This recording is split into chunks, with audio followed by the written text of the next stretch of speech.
What are we doing here, y'all?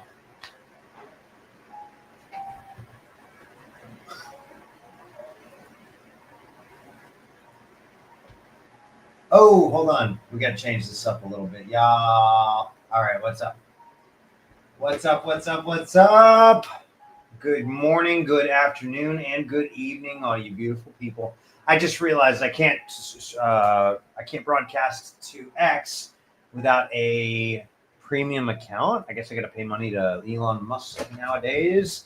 Not going to do that right now, but welcome. This is Ask an Arborist. This is our 38th live Q&A session with you guys, and really glad to be here with y'all. My name is Matt Latham. I am a board-certified master arborist and registered consulting arborist. There are between 100 and 120 of us worldwide that have both of those credentials. So that's 2 out of the 3 top credentials in the industry. The other one is a good friend of mine I was just talking to.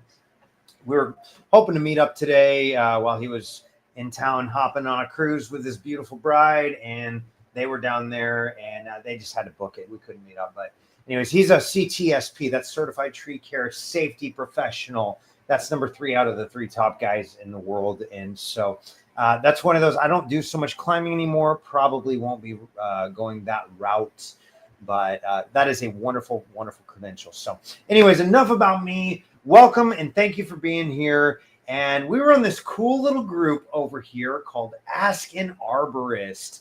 And we've set this up. We've been growing like weeds, you guys. Minimum 20 people a day joining this group. And just so glad to have all of you a part of this community. We've got some awesome people in here asking questions and wanting to know more about the trees they love and live around.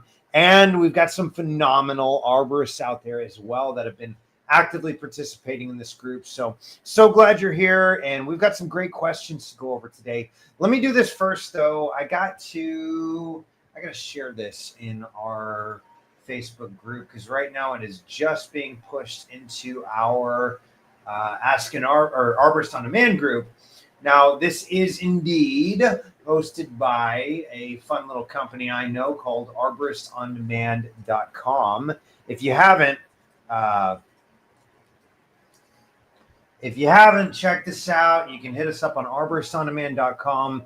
And essentially what we do is telemedicine for trees. Now, I know that sounds crazy, but we actually had a town hall in ASCA. ASCA is, for those of you that don't know, is the American Society of Consulting Arborists. These are some of the best guys in the world, guys that have taught me personally. One of them is actually named Guy, and he used to write an article called Detective Dendro. Now, Dendro is a tree word.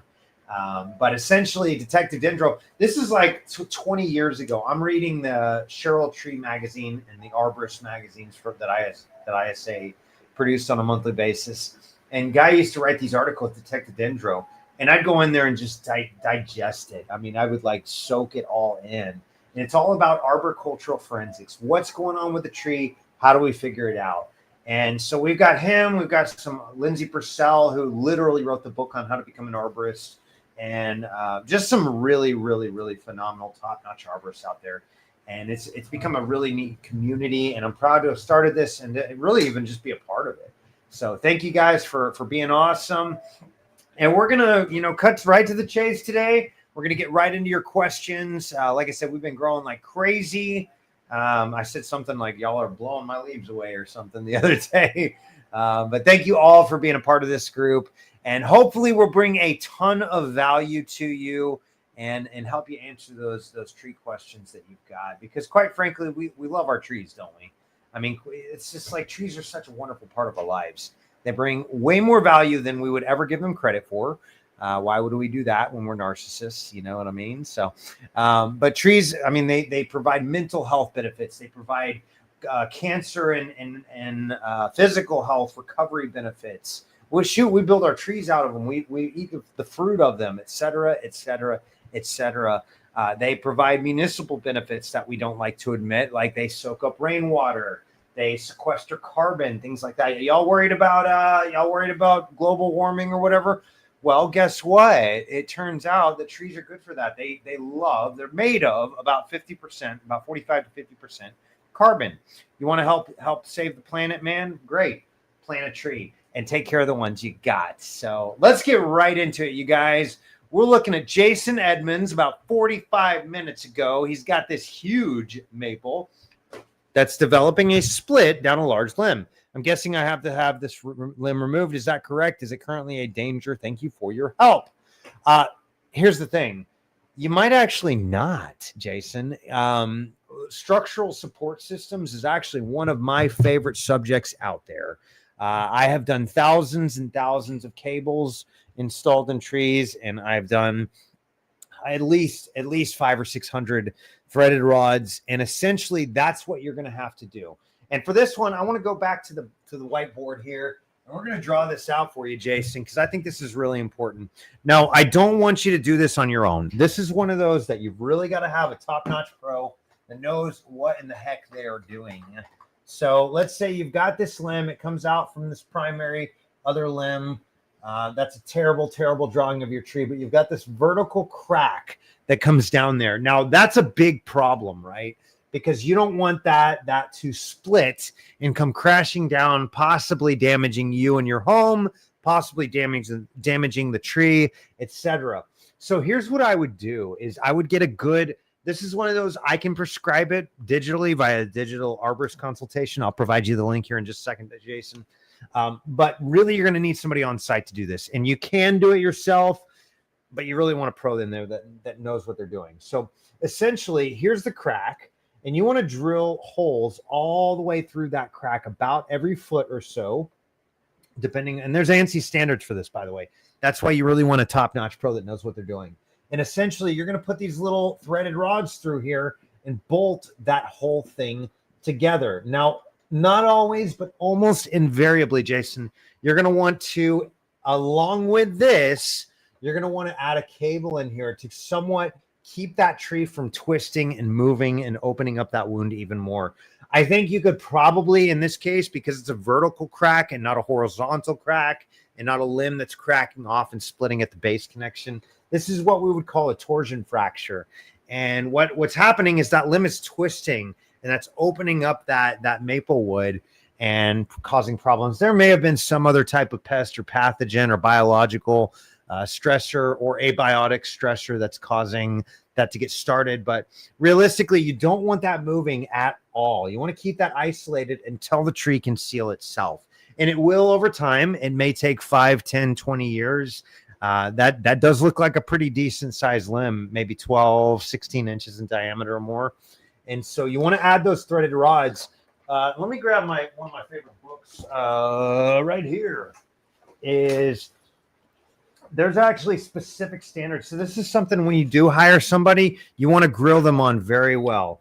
And let me go ahead and pull it up for you. So this is the American National Standards Institute, ANSI A300 standards. These are for all things tree care operations.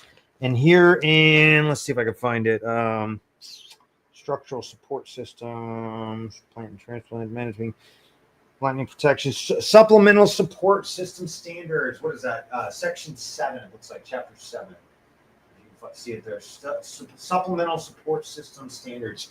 This is what you want to go by, because these are going to be the greatest minds in tree care over the past 20, 30 years have figured out how to do these things properly. And we have a ton of research on there for how to make sure that you are good. So let's go ahead and show you right here. So essentially what this is going to look like is you're going to have a rod here, probably right at or just below the base of it. And then you're going to want to go about every foot or so, about every 12 inches, and you're going to install threaded rods. Now, that may be 5 or 7 threaded rods. It's hard to tell just from the photo, but that's essentially what you're going to want to do is you're going to want to shore up this tree very, very well. And you got a lot going on with that, because here's the thing, if you don't do that, there's a very real possibility that you're going to have some real structural issues with this tree. And I don't want that for you. I'm sure you don't want that for you. And so just follow that. Like I said, make sure to get a well-qualified arborist. I'm happy to help myself. I'll go ahead and add the link in here for my website as well. If you want, we can always do a digital arborist consult and give you a good protocol to check out and see if we can't help you out, at least like write the protocol for it. Another resource you want to know is treesaregood.org. That's going to help you find the right qualified professional. Another option is aska-consultants.org, and of course I'll give you my link as well. If you want to do a digital arborist consultation, Jason, this is a really serious issue. Especially, it looks like you've got some you've got some stuff on the other side of it. So if that were to split, it's going to be a big problem for you. But like I said, I'm happy to help you out myself and point you in the right direction and give you kind of a standard protocol.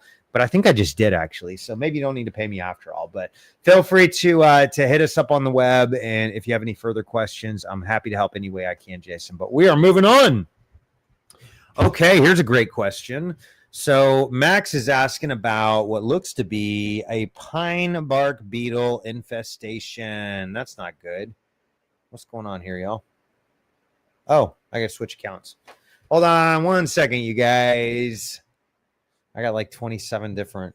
That's not true. I have like, I don't know, a handful of Google accounts. So this is the one I want, all for different purposes, of course. All right, so let's see pine bark beetles. I know I've got some good stuff in here. No, that's not what I want. Saving pine trees from pine bark beetles. I had actually a full your YouTube channel. What on earth is going on, you guys? I hate technology. Did I ever tell you all that? I'm like a tree nut, man. If I had my way, I'd disappear in the forest. I would in a heartbeat. What's up, Chingos Trees? My brother from Central Texas. Glad to have you here, dude.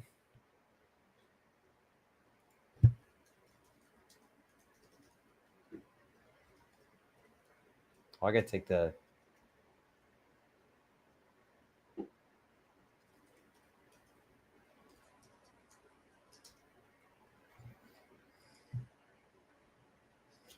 All right, so we're going... What is this? Pine bark beetles. There's several different... Pine bark beetles are not like one specific pathogen. There's actually about...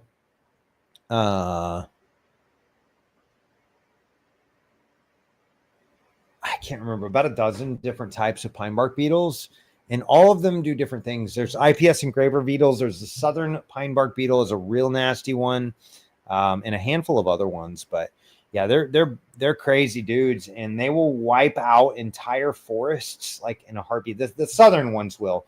Most like the IPS and the turpentine beetles are going to be, and there's a handful of others. They're going to do damage, but they're mostly going to focus on weakened trees. Where are you at? Bark is falling off a tree unalives. It does look like some insect activity, question mark. I think you're right, Max. I think you got insect activity. All of this, by the way, what is going on? Why does it keep doing that? Lucas, do you know? Come on. This is ridiculous, you guys.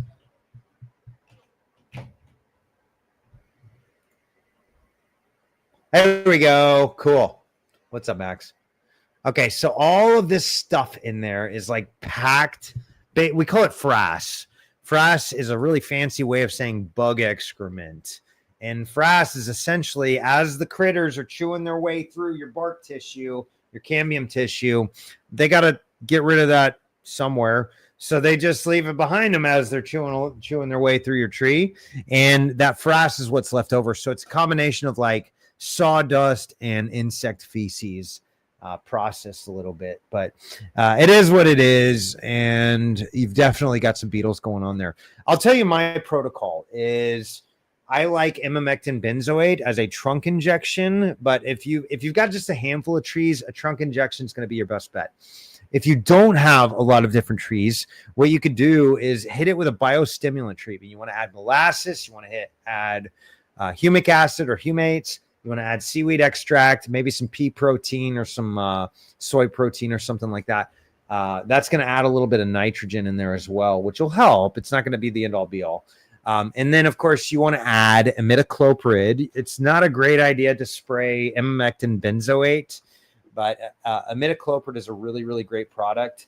And it does a really great job of suppressing a lot of different things. So even if I'm wrong, then you've you've at least covered your bases. If it's like ambrosia beetles, the imidacloprid is going to attack those as well. So that's going to be a really great, like, hit it with everything you got, spray it full canopy, add some Pentra bark is the name of it, is a really great product as well.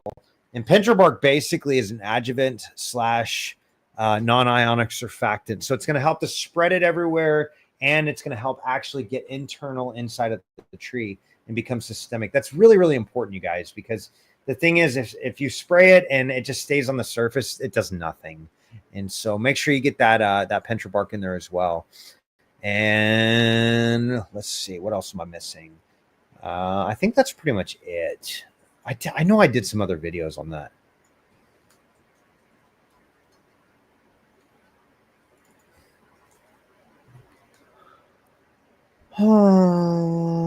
Yeah, I did like a full, like, I don't know, 5-minute or so full analysis on that. Maybe I'll come back to that and add it in here later. But and really important too. Now that I accidentally clicked that button, let me give you this one as well, because this is really important. You want to make sure to reach out to your local agriculture extension, Max, because they're gonna be able to tell you exactly what it is and know the bugs and the beetles and the pests and the pathogens and all that in your specific area. So hope that helps, pal. We're moving on. Ruth is asking, hello, got a Japanese maple. Was present when I bought my home over 10 years ago. We noticed a few months ago, half the foliage seemed to wither and unalive, while the other half remained fresh and red. After inspecting, noticed a bit of white on the trunk. Growth has spread quickly. It's white/yellowish and thick, causing bark to pull off. The wood under appears to be dry with some cracking. It growing from the base of the trunk up to the branches, up to the branch offs. I don't know what that means. Is this something we can be treated, or is this a case of a removal? Wow, that looks pretty intense, actually. Let's see what we got. That's a lot going on there, Ruth. Beautiful tree. It is a beautiful tree. Yeah, Japanese maples here in Texas, it's just way too hot for them. They get burnt to a crisp. Wow, that looks like, you know what that looks like? A schizandria. Schizophyllum? Schizandria? Schizophyllum. Hold on. Phylum. Yep, that's the one.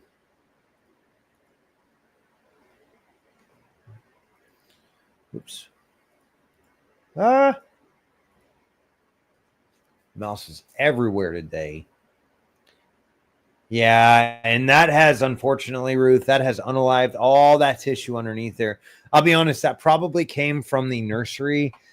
Same thing, you want to make sure to get lab confirmation, but I'll be honest, it looks like the tree's a goner. I don't want you to spend a lot of money on that, because that's just not a great idea.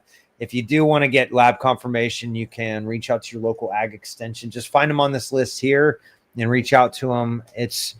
That looks like it's just overtaking your tree, unfortunately. I'm really sorry, but if that were mine, I would say, or if you were my mom or sister, I would say, you're better off just getting rid of it. So I'm really sorry. I hate to be the bearer of bad news, but you got a lot going on there. So hope that helps. Let me go ahead and post the timestamp just so you got it. But like I said, unfortunately, I think this is one of those.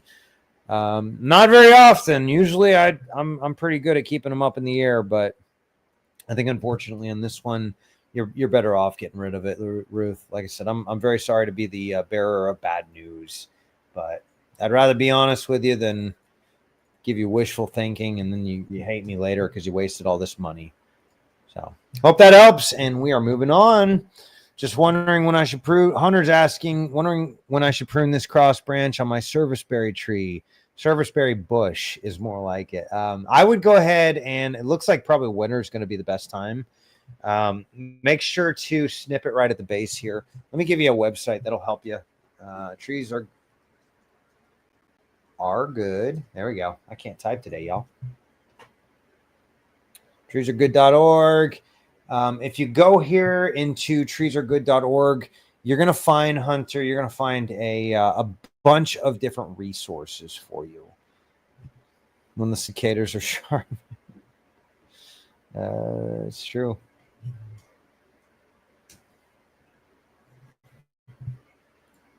Here we go.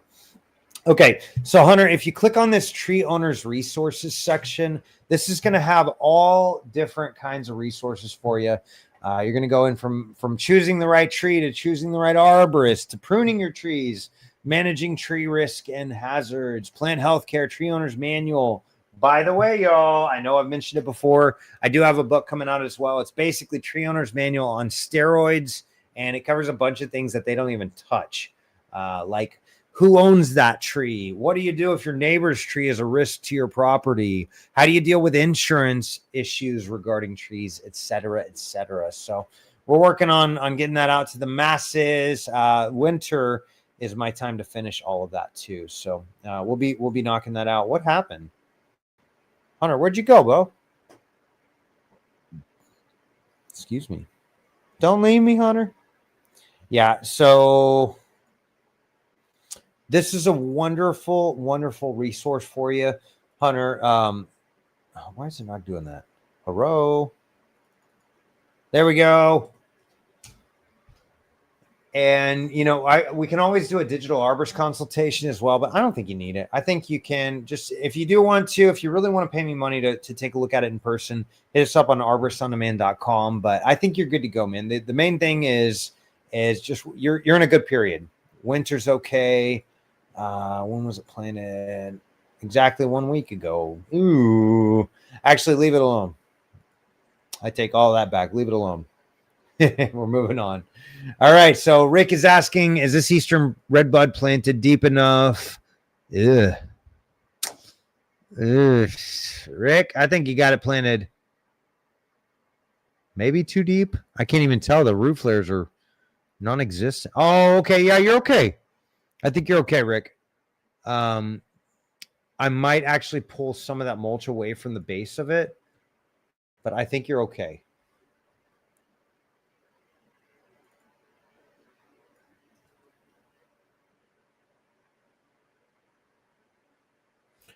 Yeah, it looks like a raft style bonsai. Since it's already growing like that, I'd eliminated competing branches and trunks, reduced it to a single dominant trunk. I'm just an amateur arborist. I've also grown many red buds. Let's see what other people are saying. I find that difficult to diagnose that one as well. I do think it's a good idea to do a single trunk versus many trunks, but do a side angle so we can see the grade of the soil. Yeah, I think you've got a really, really wonky growth pattern. That's a technical term, by the way. And man, you got a lot going on with this tree. Where is it? Hello?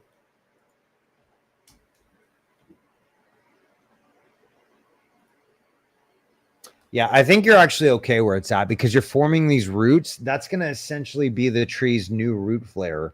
And the tree will adapt. What you don't want to do is pile mulch and debris up on top of that woody tissue here, because that actually can cause a lot of damage and set you up for failure later on. So I think you're okay. Yeah, I think it's not too deep, not too shallow. Just make sure to keep all that bark and debris off the trunk. That's going to be really important, man. So I hope that helps, Rick. We are moving on. How resilient is Eric's asking, how resilient is a black walnut when spiked? Not a lot of good ways to access this tree without spiking. A lift is out of the question and a ladder is dumb. I agree with the last statement. The first statement, not a lot of good ways to access this tree without spiking. I respectfully disagree. Where there is a will, there is usually a way. My name is not Will, it's Matt. But if you get creative, you can actually climb that tree. Yeah. Guy, well put, man. I think that Guy Mayer, he's got it spot on. Is there are so many ways to access that tree without spiking and ruining it. I did see Kevin Masters. This is ridiculous. Walnut bark is thick, so you may not notice the injury as much, but it still injures the tree, no doubt about it.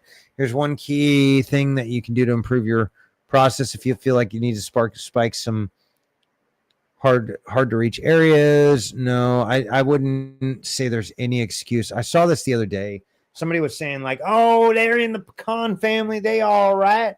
Yeah, learn to climb better. That is, believe it or not, pretty good solid advice. I'm not sure that using spikes is smarter than a ladder. Yeah, I agree. Learn single rope technique, shoot a line with a big shot, use a throw ball. And you know what you can also do? You can actually choke your rope around the limb. So, you know, what that looks like is you can take a rope. Let's see if I can find a shoelace or something. I got nothing. I got a power cord. Let me show you on this. So, for y'all that think I don't climb trees and haven't climbed trees professionally ever, there's actually, this is a wonderful, wonderful knot. This is called a running bowline, and it is one of my absolute favorite knots on this planet. So you make your bowline. Oops. Holy cow, I can't tie a knot, y'all.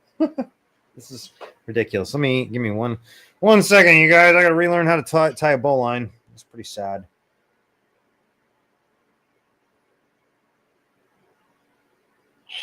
There we go. I got it now.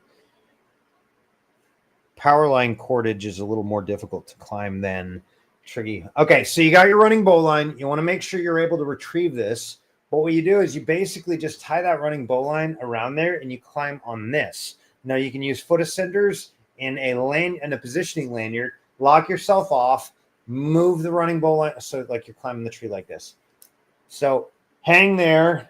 Set yourself in, lock yourself off with another rope, and then move this rope up and kind of inchworm your way up. Now climb this one. Now lock yourself off. Now move this up and proceed all the way. Even if it's just one stem and there's not a single branch union that you can run through, then you're okay. Like you don't need to know, or you don't need to spike a tree to be able to climb it.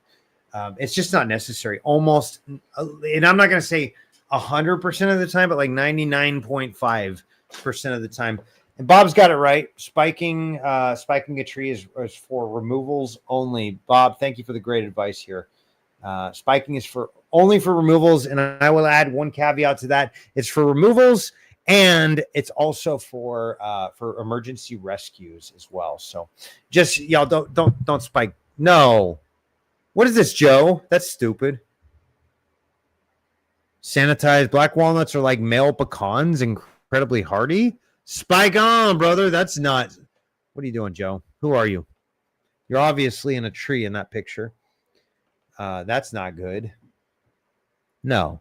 Gaffs are for removals and aerial rescues only.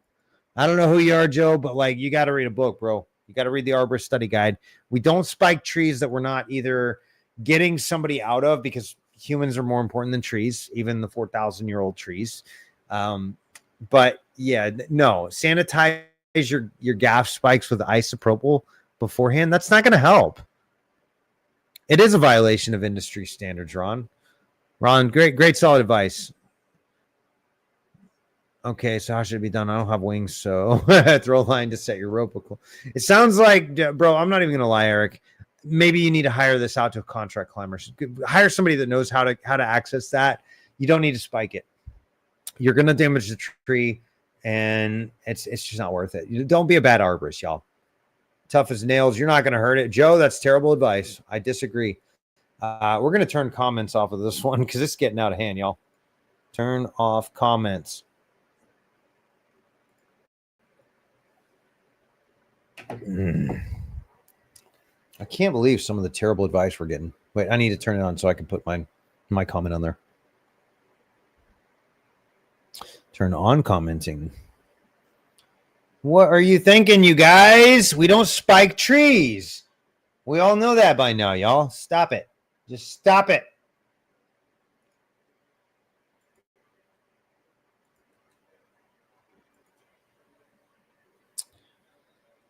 It's a 25-minute mark. Somewhere in there. Well, that's crazy. I can't believe y'all are still recommending gaffing trees. So, Eric, hit me up, dude. If you want some really solid advice, I'll show you in person, man. I can't be there, but I can show you like individually. We can get on a Zoom chat. I want to make you a better climber, so hit me up, dude. Moving on. Will this eventually straighten out? You know, I'm not a predictor of futures, so I don't know. Where'd it go? I hate when it does this.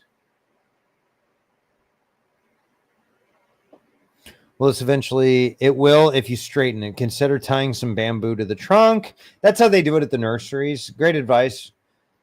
Its habit doesn't necessarily grow straight up.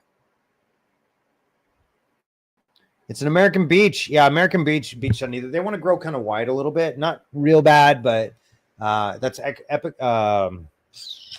X current versus D current growth. So every tree is going to have a genetic predisposition to be growing a certain.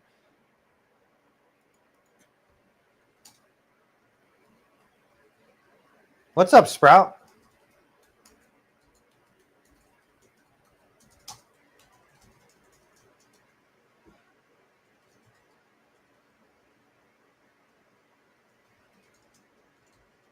What do you mean? What's up with the comments? What is up with the comments?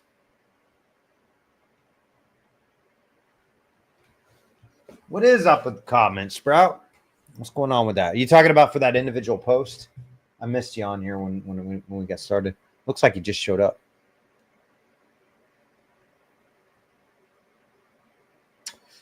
Oh yeah, so we've had this problem where like some people are getting like I don't know we've gotten over the 100 mark,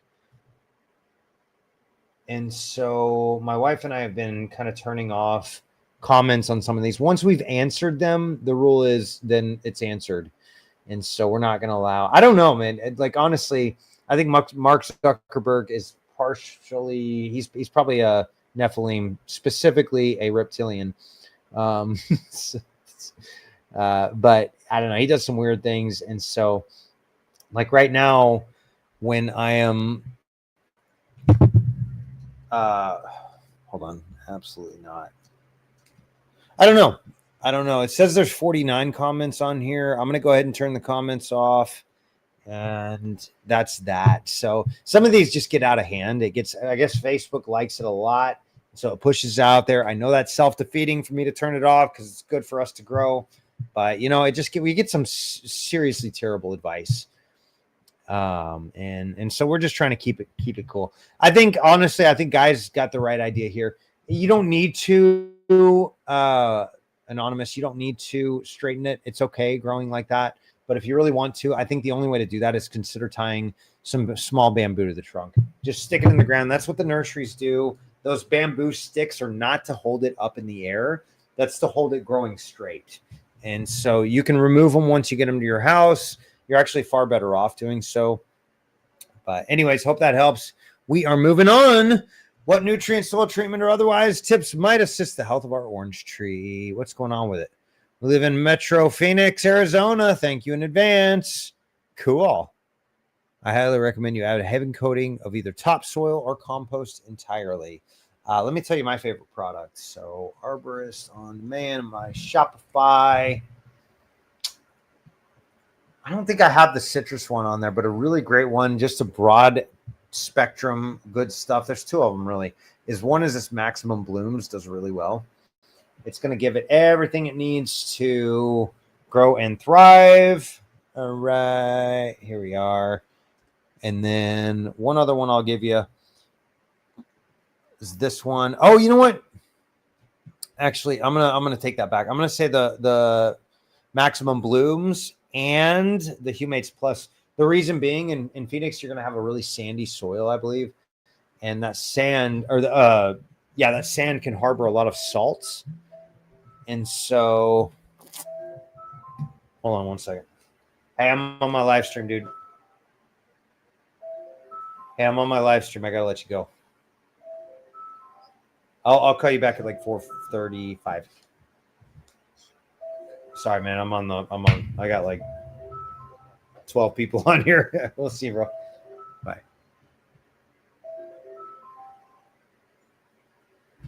Sorry, y'all. Okay. That was I gotta take that call later. Not now. Right now we're talking trees, y'all. So yeah, I think you've got a situation here where you're trying to get soil treatment or otherwise tips might assist the health of our orange tree. Jay DeSalvo, I really like that. Add a heavy coating of either topsoil or compost immediately. I don't know why immediately. You probably got some time. What's your sad news, Sprout? Tell me, and I'll keep talking about this real quick. finish up on this one. But yeah, you've got those rocks there too. You want to make sure to get rid of the rocks at the base of the tree. I know you're in Phoenix. I know that's very normal, but that doesn't mean it's right or good. So make sure you get rid of those rocks on the base, on the top of the soil there. I agree with Jay in that sense. I'm not sure exactly why topsoil, but I think compost would go a long ways into helping that out. And so, yeah, just do that. Where were we? I have at the 30-minute mark, I think it was. Yeah, I'll be praying for Lucas too. He's going through some really hard stuff with his family and all that, and just be praying he gets back on his feet and everything's good. So I'm flying by the seat of my pants here, y'all. All right, Sprout, talk to me. What's going on with your sad news, man? I hope it's just a tree and not like something with your family or anything. Trees grow.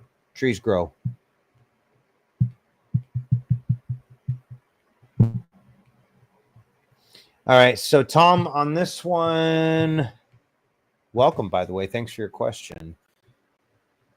I would want to know what exactly is going on the base of the tree, on your root flares. Oh my gosh, these people just leave me alone, y'all. I thought I turned it on silent. Spruce tree looks like a white spruce, maybe. What do you got there? No. Oh man, I'm so sorry, Sprout. That's so sad. That stinks. I felt he's gone because he survived so much. Yeah. A lot of our parents and their parents' generation went through so much more than we did. And you know, it's and I don't want to rub this in by any means because I know you're mourning right now, bro. But my grandmother is actually coming in next week for her 90th birthday. She wanted to go on a cruise. And so it's like, God love her. Like, go do your thing, woman. Like, go have fun on your cruise. That's a beautiful thing. But Sprout, I'm really sorry you're dealing with that, man. I'll be praying for you and your family that y'all get through that and really can celebrate his life. It sounds like he's lived a lot and got you started on trees, and that's a beautiful thing. So it's your job now to grow up, start a family, have kids, and then grandkids of your own, and pass that legacy on, bro. So I'm really sorry you're dealing with that, dude. I feel for you. And like I said, we'll be praying for you guys. It just sucks. Every time you lose somebody, it's like that, and this is why, for those of you that know, I am a Christ follower. Maybe that's offensive to you or maybe not. One thing I can say though is it's actually, the Bible says to live is Christ and to die is gain. Well, I don't know about y'all, but I like gaining, not weight like I've been doing, but like muscle mass is gained. That's a good thing. Gaining wealth, that's a good thing. Gaining family, that's a good thing. So it's like to live as Christ and to die as gain. Well, as a Christ follower, I look forward to the day that I die. That's not a scary thing for me because that's the next life is going to be so much better than this life and sin free and default and fault free. Yeah. I love that, dude. I'll plant a white oak in memory. And that's the right species too. Good. So he's a Christ follower too, man. I'm really glad to hear that. Yes, I know I'll see him when Jesus comes again, and that comforts me. And that's all that matters, because as Christians, and maybe this is a great witness, maybe I'm turning you away from this channel or whatever. I don't care either way, because I'm still, we preach Christ and Christ crucified. Because it's the gospel is the power of God unto salvation, and that's what we look forward to. Is we live in a dirty, fallen, broken world, and it's sad. We do it wrong. Actually, it's funny because I'm a very conservative person. That doesn't mean I'm a MAGA. That doesn't mean I'm a Trump, always Trumper or whatever. He's a businessman, and that's fine. He's also a jerk, and so that don't call me a Christian nationalist. I'm a Christian. I'm a nationalist, but I'm not a Christian nationalist. I'm not a MAGA freak, whatever. I don't care how you feel about it, but I am a Christ follower. And if we want to get serious about it, I'm actually a monarchist. Jesus is King of Kings and Lord of Lords. And it gives me great hope. I've lost many people that were serious Christ followers, and same thing. God judges the heart. We just judge the outward character. But some people you just know. And, I look forward to seeing many, many, many, many people who are good people that I've known over the years in the next life. And it's a celebration of life. We just lost a friend of mine's dad recently, and it was this guy has had such a beautiful influence on my life. And I didn't know him very well, but I knew him enough to know. And every time I saw him, he inspired me. And so, Sprout, I'm really sorry, dude. We're praying for you. And sorry you're dealing with that, but white oak is the right species to plant. I think that's one that, if you do it right, set it up for failure or for success. Don't set it up for failure. Then, you'll get many, many, many decades of that. And you're still a punk kid. So you want that, don't plant a maple or something that might last 50 years. Don't plant a laurel oak, plant a white oak, plant a live oak, something like that. That's going to last forever. And that won't last forever either. But bro, I'm really sorry you're dealing with that, man. That's got to be rough. So hope the best for you and your family, man. All right. Sorry, Tom. I'm getting distracted here. I think I posted the timestamp and then I went on my tangent about Jesus and all the important things of life. So let me go ahead. Oh yeah. White oak up there, man. I saw some white oak that were huge and they seem like anyways, they last forever. I'm just going to restate this. All right. So, Tom, I'm not sure exactly what's going on. What you're going to want to do is a couple things. You're going to want to go to, oh, no. Hold on. Copy. Oh, shoot. I did it again. I clicked the wrong button. Yeah, Sprout. I was just up there and I saw some beautiful white oaks in the area, especially on the north side of Milwaukee. Ugh, gross. Here we go.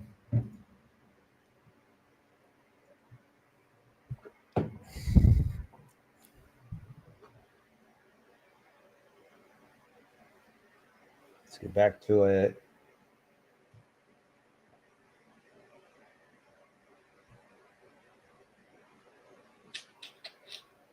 Okay. Sorry, Tom. I got distracted here. You're going to want to reach out to your local agriculture extension. And where are you at? Maybe it'll tell me. Maybe it won't. New Jersey. I believe that's going to be Rutgers. Is kind of the central hub for New Jersey agriculture. The great thing about New Jersey is that's one of the 7 states in America that actually has their own regulations when it comes to tree care. So most of the guys you talk to are going to be well qualified. You want to make sure to look for a certified arborist, preferably somebody better, board certified master arborist. And we can always get on a digital arborist consult. Dang it. I just did that again. I clicked on the wrong button. I meant to hit that middle button that causes it to go. I'm tired, y'all. I haven't had a lot of sleep lately.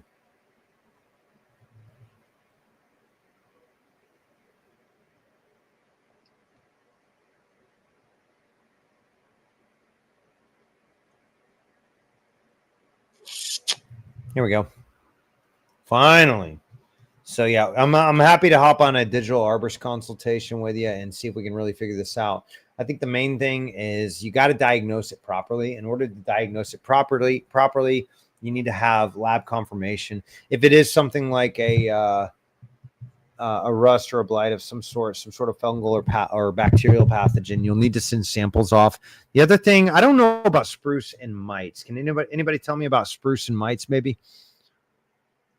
Oh, cool. So we're to our last point. Maybe we'll get some spruce mite, spider mite issues.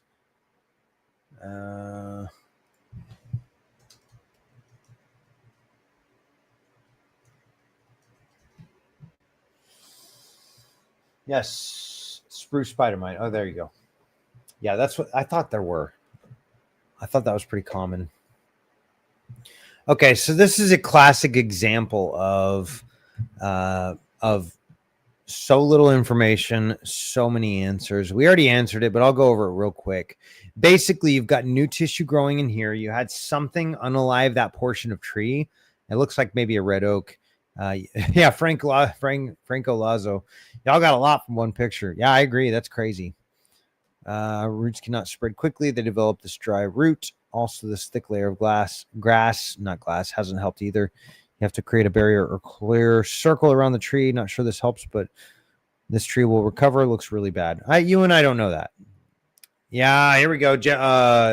Guy's on it. Guy, I know you and I had a little run in, but like I really respect the daylights out of you.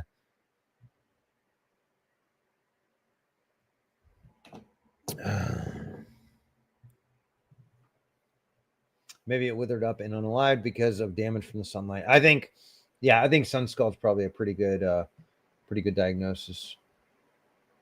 But we don't know. Like that's it's on the south or southwest side of the tree trunk. If so, it could be sun damage. Not much to go on. Please show the whole tree and the buttress roots to grow off of the trunk. It's very important, y'all. Whenever you're posting questions, give us as much information and detail as you can. That's going to help us be better diagnosticians and get you pointed in the right direction. Rogelio, we talked about that tree. We talked about this tree. We talked about this tree. We talked about that tree. We talked about that one. We talked about this tree, eastern white pine. We talked about this cedar. We talked about this crazy. What was that? Yeah, so that was a structural issue. Let me make sure I got all that covered. Look at that, you guys. We're reaching 1,100 people on these posts. It's really fun. Really fun. Y'all just y'all like family to me. Like, not as, or not exactly. So, hello, new to the group. What's up, Carol? Thanks for your question. Dwarf golden arborvitae, emerald green arborvitae, and pinpoint blue cypress, green giant. The bucks are tearing them up. Are these trees ruined? Well, they're not doing so great. Yeah. So the thing is, arborvitae is actually food for deer.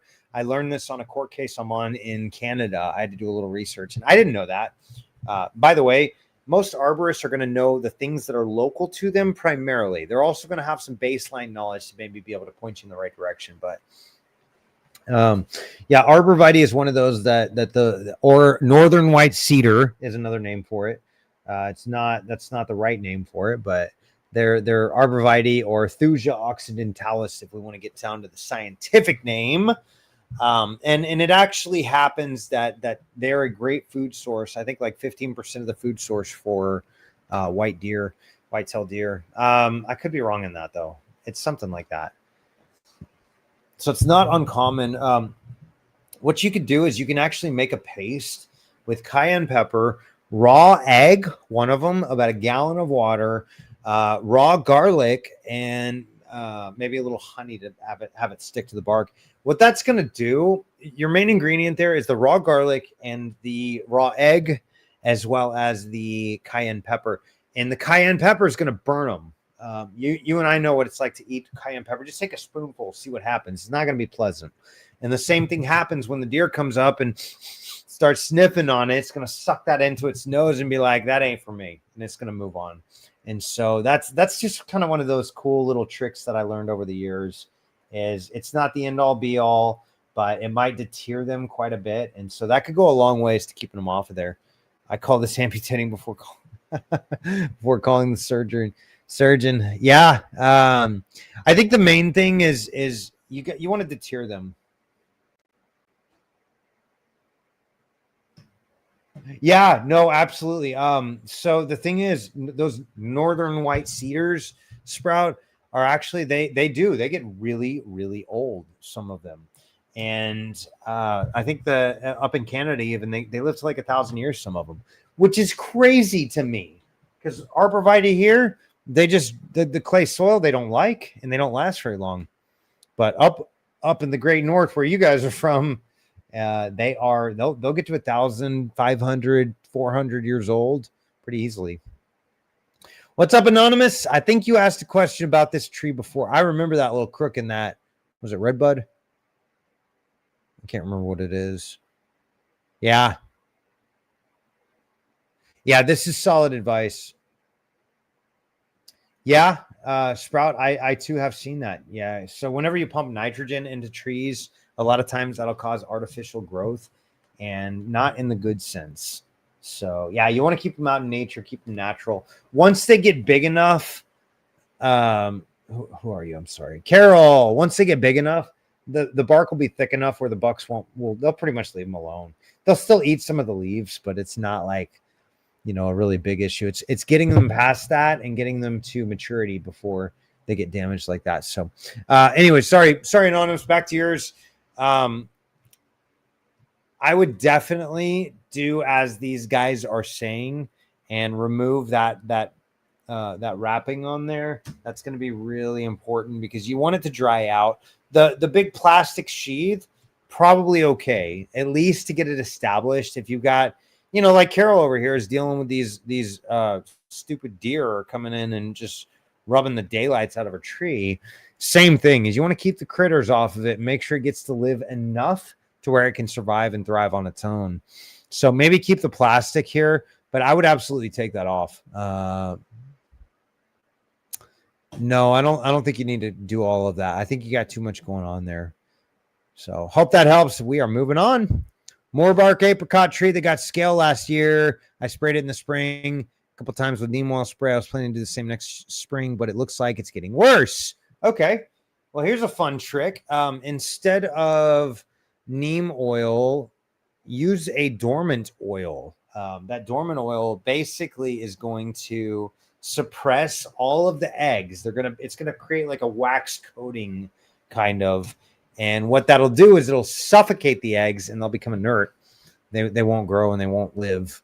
And that's the best thing to do. I love neem oil too, by the way. So I'm not opposed if you do get some that make it through there, use some neem oil. Let me give you this product too, because this is not one that I sell, but it's a really neat product. So the neem oil is only going to do so much, but if you use this stuff, it's going to actually get internal in the tree as well.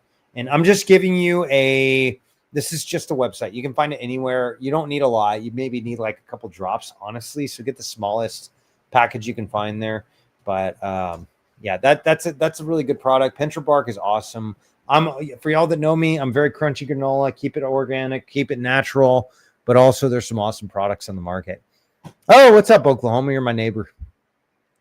So started to go dormant. The other question is, should I cut a few of the longest few branches back to minimize the amount of growth next spring? No, that's probably going to stimulate growth. If you want to minimize growth, let me tell you the other product to use.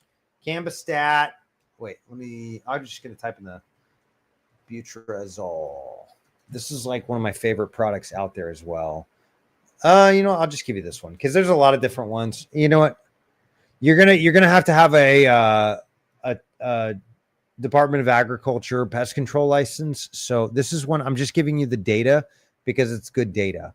I don't want you to use this on your own. I want you to call a professional in your area. If you need I actually know a few guys in Oklahoma, depending on where you're at. So hit me up if you want, and I'm happy to guide you in the right direction there. But Diane, I think that's going to be your best bet. Suppress it with dormant oil. Don't use like, I don't know. Neem oil is great, but mix it with a little bit of pincher bark. The dormant oil is great. Go ahead and spray that on there right now. Oh, I love Bonide products. Yeah. My favorite brand, Sprout, that's a great question, is Monterey brand.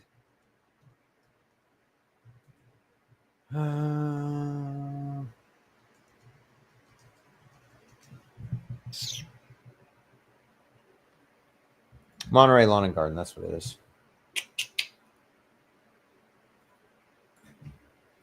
I really like Monterey brand. It's always high quality stuff. Like their neem oil is one of the purest forms that I've looked at. And I could be wrong in that, but Bonide's okay. Monterey's my favorite. It's just high quality stuff. Neem oil and insecticidal soap, or is there some crazy weird backstory? I don't know. Need to know the backstory if it exists. I don't know a lot about them, but I do know that Monterey is really high quality. All my crunchy granola organic friends use it as well. And so that's great stuff. So anyways, hope that helps there, Diane. And we are moving on.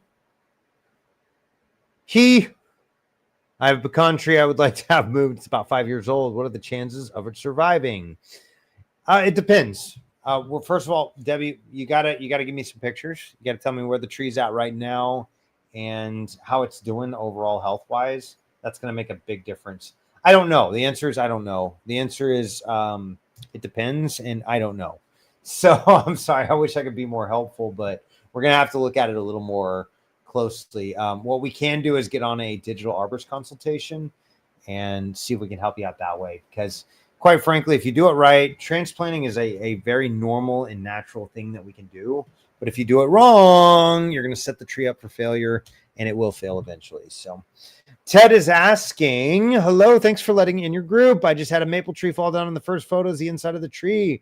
I'm fearful my other 3 maple trees might fall based on how the base of the tree looks. In the other 3 photos, any recommendations on what I should do? I think I commented on this. Did I not?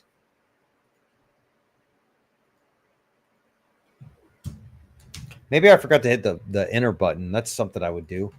I like type out the whole conversation and then I forgot to hit enter. Oh, what's up? Yes, I did. Okay, cool. Glad to have you, Ted. Thanks for joining. Here's a quick video you can use to test the tree, test to see how solid the trees are.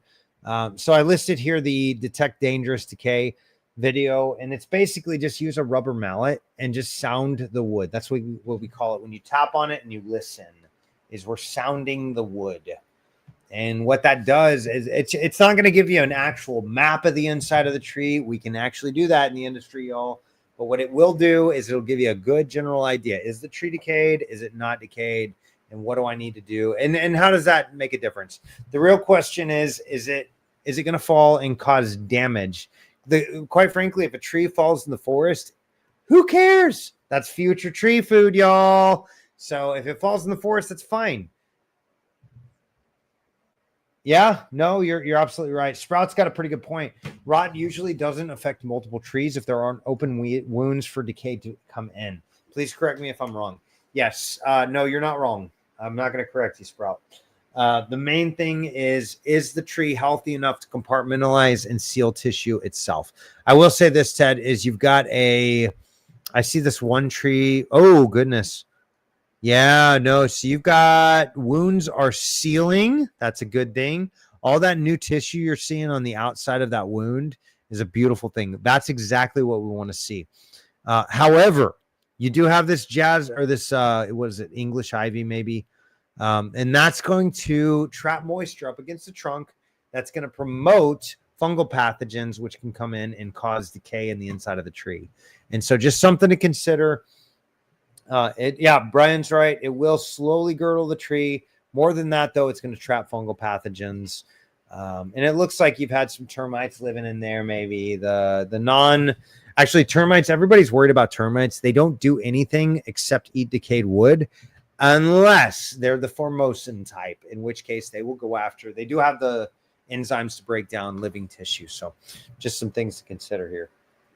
Hope that helps, Ted. And again, if you want to do a digital arborist consultation, I'm happy to hop on there and we'll figure out exactly what's going on with your tree and what to do about it. So hit me up on arboristonDemand.com. There's the link for you. And we're moving on. I hope that helps. There we go. Kasia. Cool name. I don't know any Kasias. Ooh. Okay. Haha.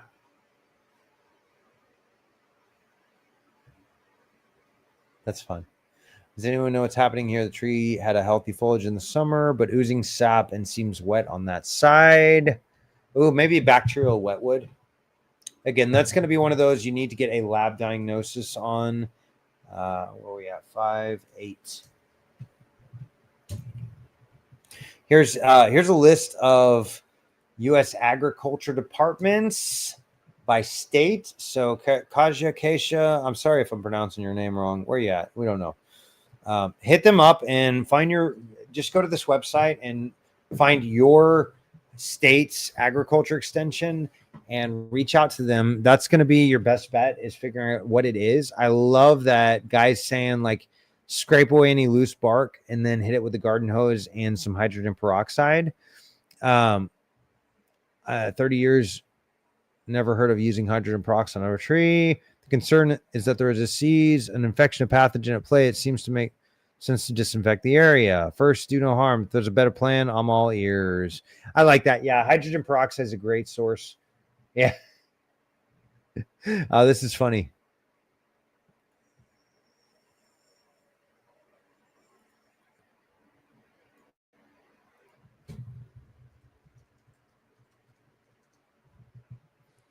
Hey, Kaja Kaja, I'm sorry. I know it's wrong. You're famous now. You're on the internet, broette. Yeah, neem oil is good too. Neem oil is a great product.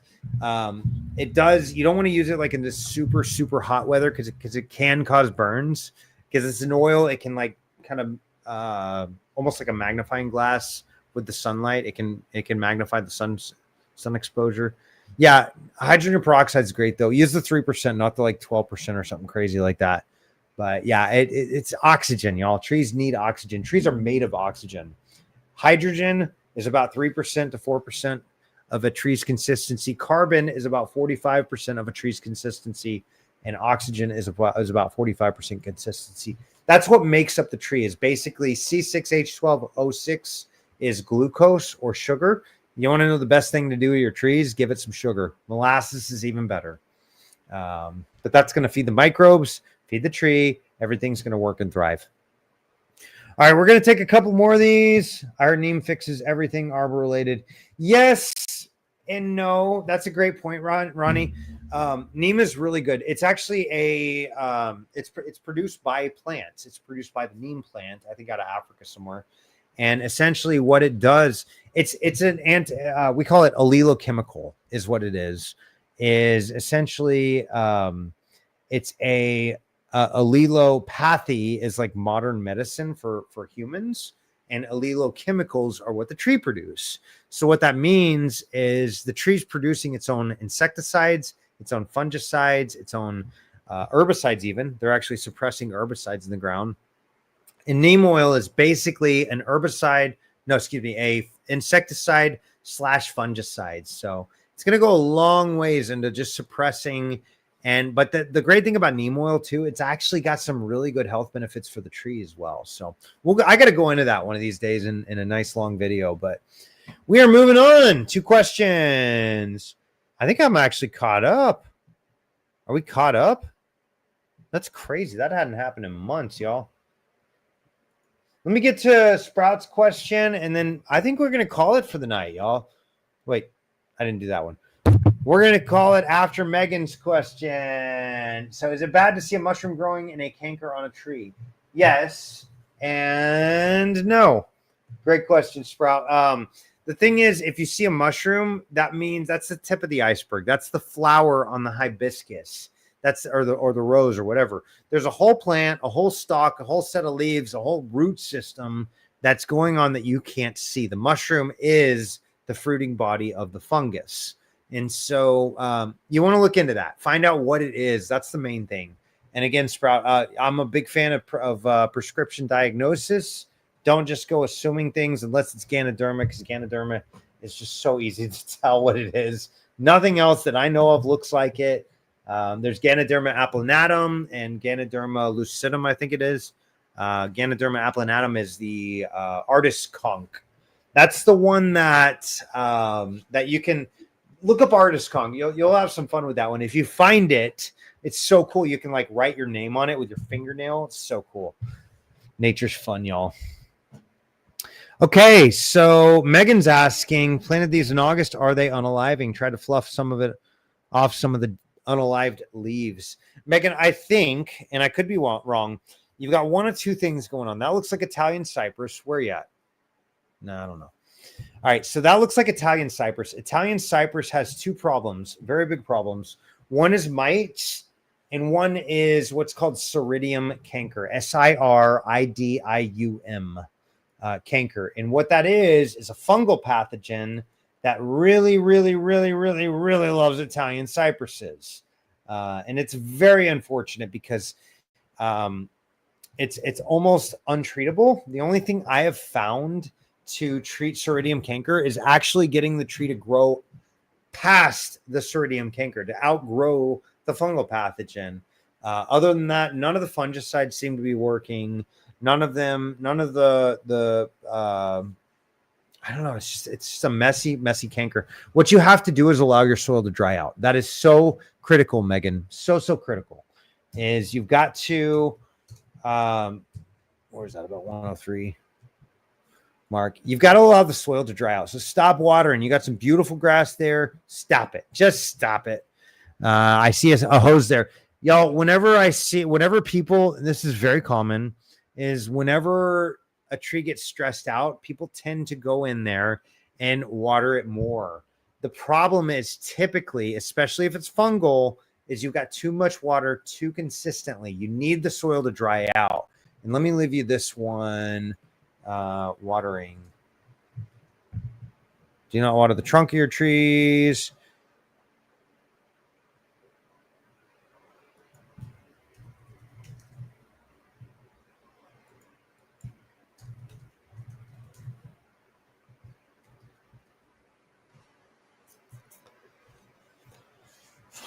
Are you over watering your trees? Try this simple trick.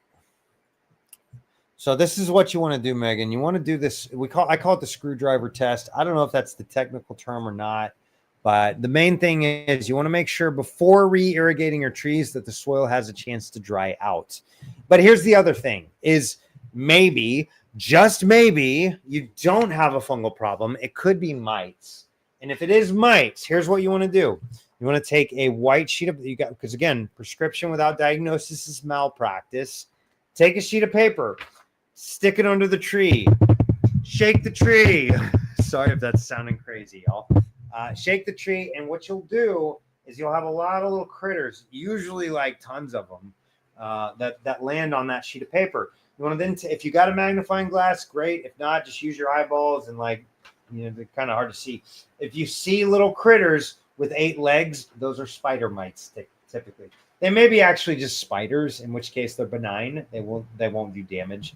But oftentimes those spider mites are really problematic. And the number one thing, again, don't overwater. You want to make sure your tree gets plenty of oxygen. And the second thing is use some of that neem oil. Neem oil is great. And you can also use something like imamectin benzoate or abamectin. Those are 2 different miticides that work really well. I love imamectin benzoate because it'll suppress it'll suppress the bugs along with the mites. Those are 2 different classifications. Mites are actually in the arachnid family, believe it or not. They're close relatives to spiders, but they happen to suck on leaves. And they love an Italian cypress. Y'all correct me if I'm wrong. If that's an arborvitae, I will eat my words. It's probably not that, but it looks to me like a Italian cypress, in which case it's probably either Ceridium canker or spider mites. So, all right, we got one more question from Sprout. As always, wonderful questions, dude, and I love that you're really getting into the trees. Trees are, like I said, they're just such an important part of our lives, and most of us don't even realize it. I saw it in a box elder in my nature area, so I'm okay with the canker. But if I saw that in a yard, I'd be worried. Yes, and that's a good point. Is it in nature? Is it in the forest? If it is, generally you want to leave it alone. Don't mess with the forest. Let the forest take care of itself. The forest has natural checks and balances where it'll balance itself out, even if you get pathogens out there. Now, the exception is things like detrimental wipeout type of species, like pine bark beetles, like southern pine bark beetles, will wipe out an entire forest. Emerald ash borer will wipe out an entire forest. You and I know that, Sprout. I was driving up there in your Wisconsin, driving through the forest on, what was that, 41, I think, 43 or 41. I was driving north on, and I'm just watching like these acreage sections of trees that are just gone. These whole forests that are ash trees that are gone. And at that point, it's like, okay, save a couple of them, treat them. But there's not a whole lot you can do other than global economies don't work well for trees. Whenever you introduce a lot of different wood, you're bringing with that a lot of times pathogens and pests. And so global economies are great for finances and for getting cool stuff, but they're not great for trees. They're very, very bad. So anyways, y'all, thanks so much for being a part of this group again. Again, this is Ask an Arborist. It's funded by my company, Arborist On Demand, and we are a digital arborist consulting firm specializing in telemedicine for trees. But we do a lot of planning for developers. We work with a lot of tree care companies that they need an arborist on their staff, essentially, to get into some of the bigger contracts. We work with a lot of landscapers who frequently need our expertise. Me personally, I do a lot of expert witness and litigation work. So if you need help with your trees and want a closer look, hit us up over on the web at arboristondemand.com. I'll go ahead and post that link for the sign up. Where are you? We're always happy to help you no matter where you are. Like I said, we've done work all over the United States and really all over the world. We just got done with a litigation case in Boston, Massachusetts. We're working on another one in Canada. I've got one in Dublin, Ireland. So it doesn't matter. With modern technology, it just makes sense to do telemedicine. And again, thank you guys so much for being here. Keep posting those great questions. Hey, y'all, do me a favor for those of you that are watching right now. Go into YouTube and hit that like button. That really helps us out, push that out to the algorithms, and keep growing this channel. And of course, if you haven't yet, check out our Arborist On Demand YouTube channel. I'm posting great videos for you guys all the time, relevant information so you can learn more about the trees you love and live around. So again, just thank you guys so much for being a part of this group. And we'll be back at it live and in action next Tuesday. We'll see you guys. Bye now.